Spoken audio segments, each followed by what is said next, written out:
Muy bien, nos separan ahora 4 minutos de las 10 de la mañana. Somos afro, somos protagonistas. Este es el lema para esta edición del mes de la afrodescendencia. Y sobre esto vamos a hablar a partir de este momento con la gerente de promoción sociocultural del MIDES, con Rosa Méndez, quien ya nos acompaña. Méndez, bueno, buenos días, gracias por acompañarnos. Buenos días, muchas gracias también. Bueno, ¿por qué este lema en esta edición? Este lema en realidad es un lema que lo repetimos del año pasado y hablamos de las personas afrodescendientes como constructoras de nuestra nación y como población activa y como protagonistas de las políticas que venimos llevando adelante dentro del Ministerio de Desarrollo Social. ¿Y por qué la necesidad de visibilizarlo de esa manera? Y visibilizarlo en primer lugar porque la población afrodescendiente en Uruguay tiene una deserción temprana del sistema educativo, tienen menos oportunidades al momento de la inserción laboral, tienen menos derechos que llegan a cumplir, digamos, en las propias necesidades de cualquier ser humano de manera integral y de su autonomía. Entonces pusimos el foco en la población afrodescendiente como protagonistas de cada una de las acciones que llevamos adelante. Méndez, ¿en qué situación estamos hoy respecto a estas temáticas? ¿Se ha mejorado? ¿Se ha logrado mayor inserción, sobre todo a nivel gubernamental, a nivel estatal? Bueno, en realidad la población afrodescendiente, si bien tiene estas desventajas que venimos hablando y estas inequidades, sí hemos avanzado. Podemos decir que sí se ha avanzado muchísimo, podemos decir que además la ley 19.122 de acción afirmativas para población afrodescendiente, que si bien data desde el año 2014, no hemos llegado a un cumplimiento efectivo del 8% de ingreso al Estado, sí podemos decir que en el año 2022 y 2023 aumentó de un 1,8% a un 2% el ingreso. Todavía nos falta mucho para llegar al 8%, pero hemos llevado distintas acciones. ¿Y qué se detecta? ¿Por qué no se logra llegar al 8%? ¿Dónde están los problemas que encuentran? Son varios factores. Uno de ellos incide directamente en el nivel educativo, por eso nosotros hicimos foco específico desde el año 2020 hasta ahora, porque hay ríos de tintas escritos sobre la situación de la población afrodescendiente en Uruguay, pero había que tomar acciones específicas. Entonces, la acción específica que tomamos fue la educación. Justamente la población afrodescendiente, como les decía anteriormente, tiene una deserción temprana del sistema educativo formal y esto repercute a la hora de la inserción laboral. Le impide el ingreso. En el nivel educativo. Entonces, cuando tenemos llamados dentro de lo gubernamental, que el mínimo que te solicitan para cualquier tipo de llamado es la educación media completa o el bachillerato completo, ahí nosotros tenemos un gran problema porque justamente la población afrodescendiente, la deserción se da entre los 14 y 15 años en el ciclo básico. La pregunta es ¿por qué se da un mayor incremento de la deserción? Bueno, tenemos una situación de discriminación estructural dentro de los centros educativos y también, por otro lado, la pobreza. La población afrodescendiente va primero a trabajar a edades más tempranas y ahí es cuando tiene una desvinculación temprana del sistema educativo y obviamente la discriminación estructural genera que también dentro de esta deserción temprana del sistema educativo no completamos, digamos, los estudios básicos y eso obviamente repercute en menos remuneración, menos trabajos menos calificados y por eso trabajamos fuertemente. ¿Se puede decir que es estructural, sigue siendo estructural la discriminación? Sigue siendo estructural y partiendo de la base que dentro de las desigualdades, la discriminación racial genera pobreza en términos de ingreso. O sea, si yo tengo menos nivel educativo, si tengo un trabajo menos remunerado, menos calificado, eso repercute directamente en mi situación socioeconómica a lo largo del tiempo. Hemos mejorado en varias cosas, hemos avanzado en varias cosas, pero aún resta mucho por hacer. ¿En la facilitación de las denuncias, por ejemplo, se ha avanzado? Sí, las denuncias por discriminación racial hay dos mecanismos. Uno es directamente la Institución de Derechos Humanos y la otra es la Comisión Honoraria de Lucha contra el Racismo, la Xenofobia y otro tipo de discriminación. Han habido, obviamente, hay denuncias de discriminación, pero no son tan fuertes o tan notorias como en otros tiempos. ¿Tienen en la cabeza cuántas son aproximadamente o mensualmente? Las denuncias que nosotros canalizamos y tenemos en cuenta de estas últimas denuncias que se han dado en diferentes ámbitos, principalmente el ámbito deportivo, llegan a cerca de 10 y 12 denuncias. También en ámbitos públicos, ¿no? De circulación, que a veces también se dan esas situaciones. Ahora, situaciones dentro de centros educativos, nosotros la información que tenemos es de acuerdo a una encuesta que se hizo en el año 2019, que hizo el Ministerio de Desarrollo Social con la ANEP, y ahí una de las fuentes de discriminación más fuerte se relacionaba con el tipo de cabello y el color de piel.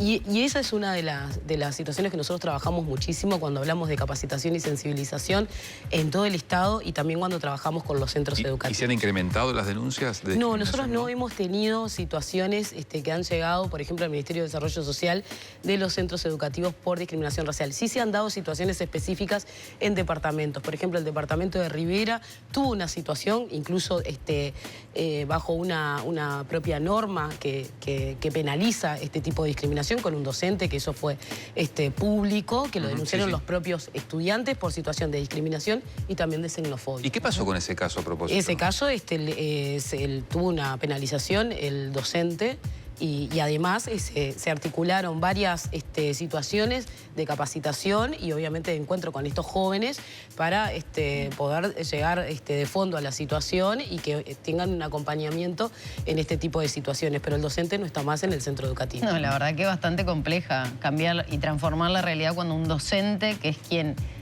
brinda tanto a sus alumnos, esté con ese contexto de discriminación.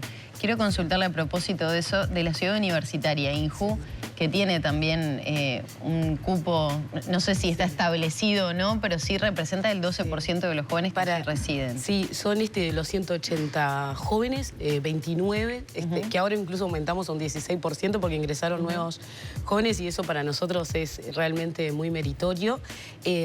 Nosotros dentro de Ciudad Universitaria, tanto a través del INJU, que lo hemos hablado muchísimo, y teniendo en cuenta cómo es el criterio de ingreso y demás, hemos priorizado población afrodescendiente y población trans. Son las dos poblaciones que se priorizan dentro de ¿Y cómo han evaluado este tiempo? Es corto, ¿no? Porque hace poquito se inauguró la ciudad universitaria de INJU, pero bueno, ¿cómo ha sido la convivencia? En primer lugar, yo creo que hay un cambio de paradigma justamente en la convivencia y cuando hablamos de discriminación racial, porque no hemos tenido ningún tipo de denuncias en ese ámbito de convivencia. Los jóvenes vienen con otra cabeza. Y para nosotros es muy importante. Al mismo tiempo, nosotros también estamos trabajando a través de Progresa, que es un programa de la Universidad de la República, donde tenemos hoy 1.032 tutores y 1.069 jóvenes que son tutoriados, jóvenes que están dentro de la Universidad de la República, que son jóvenes afrodescendientes, y donde también tenemos una materia dentro de un módulo que tiene 8 créditos, que es afrodescendencia.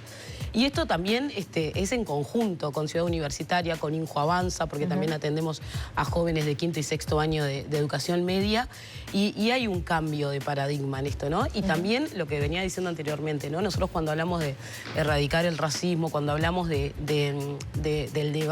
principalmente el combate al racismo y de no repetir prácticas discriminatorias, justamente parte de los equipos que tenemos que están capacitados, de la sensibilización en la temática y de dar conocimiento a cuál es la situación de la población afrodescendiente, y por eso también el hecho más fuerte que tenemos para nosotros, que es el foco en educación.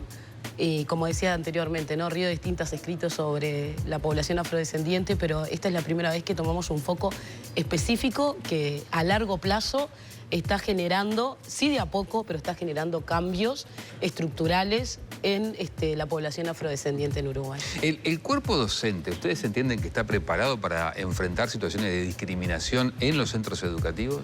Nosotros partimos de la base que tenemos que volver a las capacitaciones. Si bien nosotros capacitamos anteriormente, se hacían muchas capacitaciones a través de los centros promotores de derechos y otros programas, pero las capacitaciones tienen que ser permanentes. Entonces nosotros cuando detectamos alguna situación, que nos ha pasado también situaciones muy específicas, por ejemplo en UTU, en el curso o en la formación de estética o peluquería.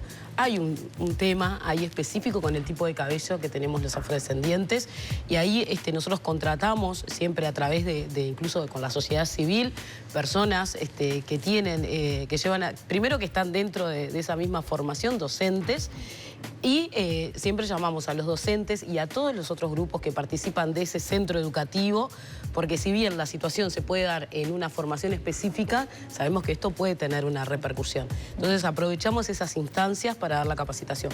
Por supuesto que hay docentes que todavía necesitan tener esta formación, esta sensibilización, y también hay un tema a veces de resistencia, ¿no? Que eso trasciende. Y la resistencia a veces que va más en lo personal. Nosotros capacitamos permanentemente. Trabajamos con la Dirección de Derechos Humanos, por ejemplo, de la ANEP, cada vez que detectamos una situación. Hemos ido a centros educativos que hemos vuelto, digamos, ¿no? Después de 6 meses, 1 año, y las situaciones se siguen repitiendo. Entonces ahí nosotros hacemos un enfoque específico con el docente de que pueda asumir esta responsabilidad y este cambio de paradigma dentro de una clase, y que cuando sea una situación de discriminación es real. ¿Esto alcanza al sector privado también, este tipo de capacitaciones? Sí, nosotros... ¿O únicamente se limita al sector público? No, nosotros trabajamos también con el sector privado, incluso parte de la propia acción afirmativa, que si bien prevé los cupos tanto de formación como de ingreso al Estado, de lo que hablábamos hoy de la ley 19.122 que no se cumple, sí sugiere que esto también sea, que haya una réplica en lo privado. Nosotros trabajamos con las empresas privadas y trabajamos con los centros educativos privados también en capacitación principalmente. ¿Tienen medido, y ya sobre el final le quiero preguntar, estos casos de discriminación se dan por igual en capital e interior? Sí, en realidad nosotros tenemos sí medido, y las situaciones de discriminación racial se dan en primer lugar en los departamentos con mayor representatividad afrodescendiente. En este caso tenemos los lugares, por ejemplo, los departamentos, fronterizos, Artigas, Rivera. Ahí se dan muchas situaciones de discriminación. También tenemos una sobrerepresentación afrodescendiente. Estamos en un 18, 19, 20% de la población afro en Uruguay. Y después en diferentes municipios de Montevideo. Por ejemplo, el municipio F y el municipio D, que tienen mayor representatividad afrodescendiente, ahí también es donde hemos detectado las situaciones de discriminación racial. Rosa, ya para despedirte, ¿cómo va a ser este mes y sobre todo estas jornadas de reflexión, de convocatorias, del pensar un poco más esta realidad, ¿no? Con todas estas situaciones que tocan atravesar. Claro, para mí algo que es importante y que nosotros siempre lo decimos a modo de reflexión es, debemos reconocer que hay racismo, también debemos reconocer el avance en las políticas públicas referidas a la población afrodescendiente, y también las actividades que vamos a llevar en este mes, obviamente un mes de debate, de reflexión, en intercambio con la sociedad civil. Tenemos distintas actividades y es importante que también se tenga en cuenta de que el Ministerio de Desarrollo Social ya sentó las bases para seguir trabajando, sentó las bases para trabajar en la autonomía de las personas y en el desarrollo de las mismas, y que tenemos que seguir trabajando en este camino justamente de formación y de educación. Y en esto vamos a estar todo el mes, justamente hablando de esto y obviamente dentro de la reflexión, no repetir las malas prácticas de discriminación racial y el combate al racismo. Muchas gracias por acompañarnos esta mañana. Gracias a ustedes. Gracias. Bueno,